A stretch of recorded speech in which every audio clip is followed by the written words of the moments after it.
Two watches sit side by side in a quiet showroom. Same movement, same materials.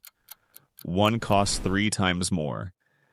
And that's the one everyone keeps asking about. Let me tell you about Elias Mercer, a skilled watchmaker who built a reputation on precision.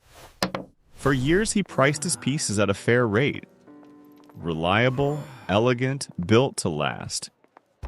But something didn't add up. The wealthiest clients walked past his display and bought flashier, worse-made watches elsewhere, simply because they were priced higher.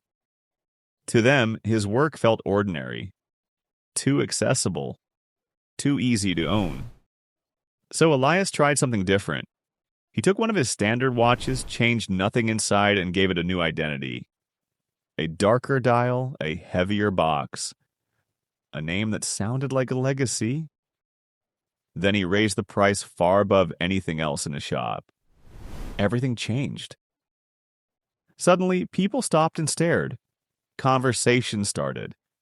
A well-known collector came in and bought 2 on the spot. He didn't ask about craftsmanship or durability. He asked one thing. Is this your most exclusive piece?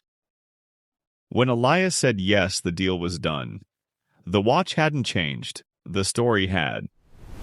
In economics, this is called a Veblen good. Most products follow a simple rule. Raise the price, demand falls. But here, the opposite happens. The higher the price, the stronger the pull. Because the price isn't just a number, it's a signal. You see it everywhere. Take a Hermes Birkin bag. It carries the same essentials as any other bag.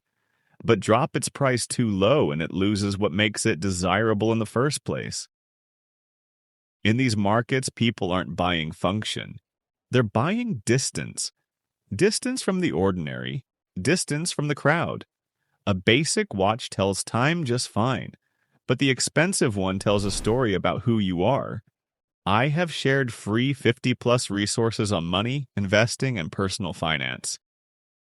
Check them also in description. See you soon.